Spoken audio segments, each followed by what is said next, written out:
Ladies and gentlemen, welcome back to another video with Swaggle And in this video, we need to talk about how Marvel Studios canceled their appearance at Hall H this year at San Diego Comic-Con. Big breaking news coming out of the nerd pop culture sphere. Marvel Studios, Kevin Feige, the usual pomp and circumstance that comes with the announcements of Marvel Studios movies will not be happening this year at San Diego Comic-Con. And so in this video, we need to talk about this news and talk about how that might have an effect, even more so, on the comic book collecting market. If you thought that spec was dead for MCU shows, now it's going to be even deader.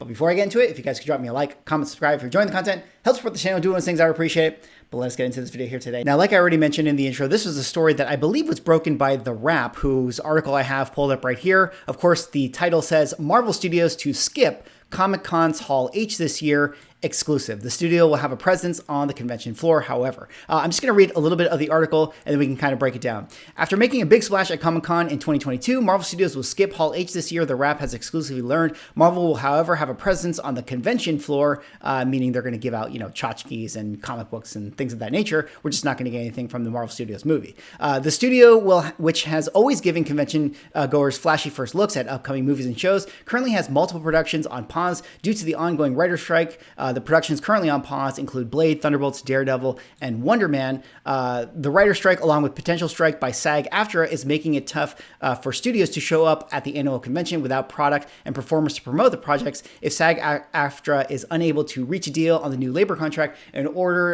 orders a strike, actors would not be able to do any promotion work for the films, TV shows, and part of the labor stoppage. I'm going to stop reading right there and kind of re-summarize what we just heard. Of course, Marvel Studios, who typically comes every single year to San Diego Comic-Con, does a Hall H presentation, announces things like Kang Dynasty and Secret Wars, which is what we got last year.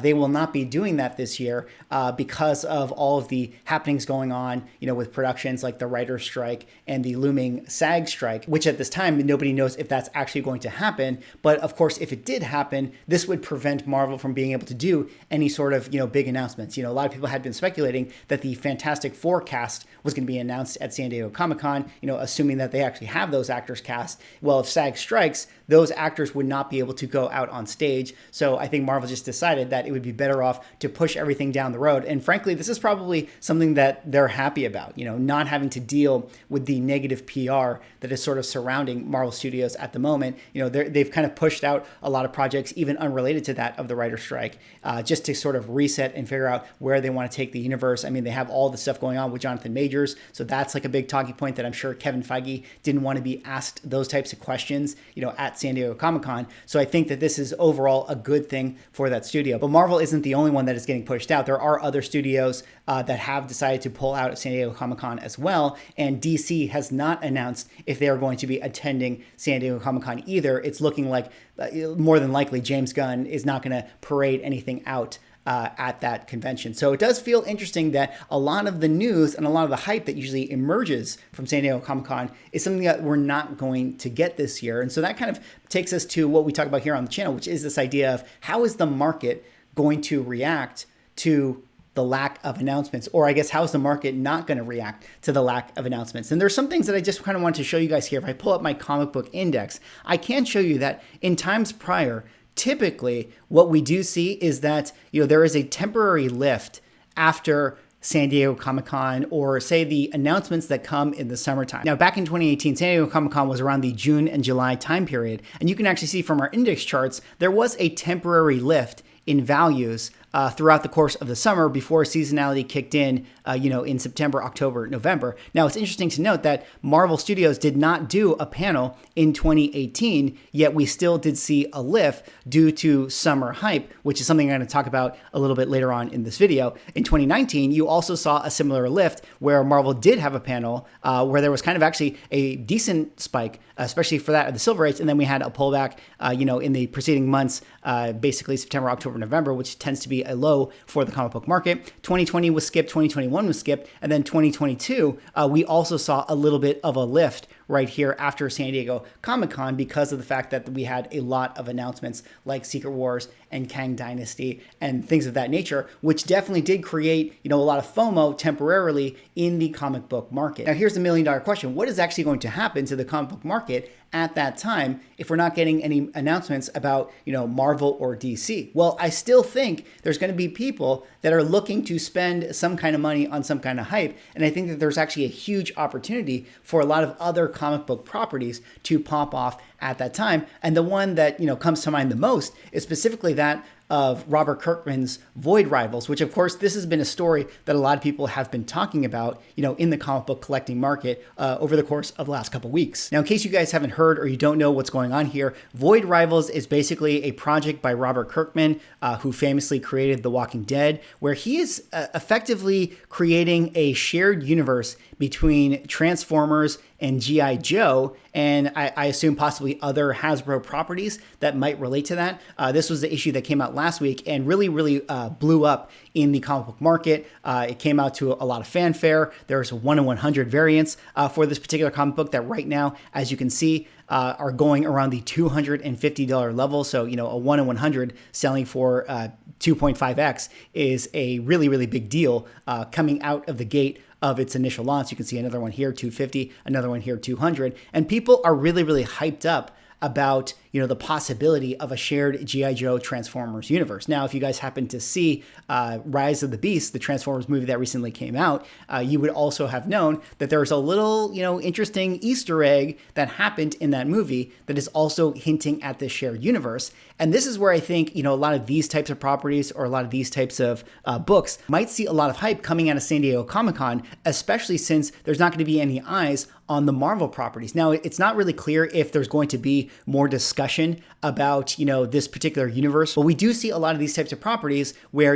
Transformers #1 is going to be a huge relaunch by Daniel Warren Johnson. That's going to come out in October later this year. So a lot of people are heavily anticipating, what might happen with Void Rivals. And it is kind of interesting to see that, we're starting to see even, the back issue market for things like Transformers and G.I. Joe start to have some movement. Now, there hasn't been a 9/8 sale for Transformers 1 for a little bit of time. This, of course, is the first appearance of Transformers in comic book form, a book that was done by Bill Sienkiewicz. But you can actually see that ever since we got Void Rivals, this book has had a little bit of an uptick here, at least at the 9.6 level. Similarly, G.I. Joe American Hero #1, not necessarily a book that has, been blown up the charts. In fact, this is obviously a book that's had a massive pullback from the highs of 2021, but you saw a increase in volume of sales for this particular copy at the 9.8 level and the 9.6 level, at least in the last couple weeks or so. And that kind of brings us back to, what I was talking about with the point of this video, where I do actually think that even if we don't see Marvel at San Diego Comic-Con, or we don't see DC at San Diego Comic-Con, there is going to be, speculation and hype that comes out of it. I mean, possibly it's going to be, a retail invariant, or whatever the case, a store variant, or some kind of, indie property comic book that is a limited exclusive that is going to get a lot of traction out there in the secondary market, because frankly, there's always going to be a subset of comic book buyers and speculators that need to, get excited about something. There will be movement in the market, and I think that this is a huge opportunity for a lot of other IPs and properties to get hot out there now that the superhero stuff is going to be out of the way. And I do think that Transformers and G.I. Joe and a lot of the Hasbro properties are now, prime to sort of take the reins, so to speak, with the FOMO in the comic book market. We also have the potential to get more announcements in the video game space of things. So a lot of these properties are prime for that. And I do think that if there are more discussions around this Void Rivals universe, or if Image is able to kind of capture the cultural space, I do think that we're going to see a ton of back issue market, even more so than that of what we're already getting for those particular IPs. Now, last little thing to point out is this article done on Bleeding Cool by Rich Johnson. He was just talking about how, we're starting to get the rollout of what the con exclusives are going to be at San Diego Comic-Con. Obviously, there's some interesting ones, the Fish Flies, Radiant Black, Swan Song, limited to 2,000, limited to 500, limited to 1,500. There's going to be comics that are going to be San Diego Comic-Con exclusives, so to speak. There will also be Marvel ones as well. I'm sure one of these books will end up being the FOMO book of the week. Who knows? Maybe we're going to get some drama. We're about to enter con season, and a lot of shenanigans often happen around con season.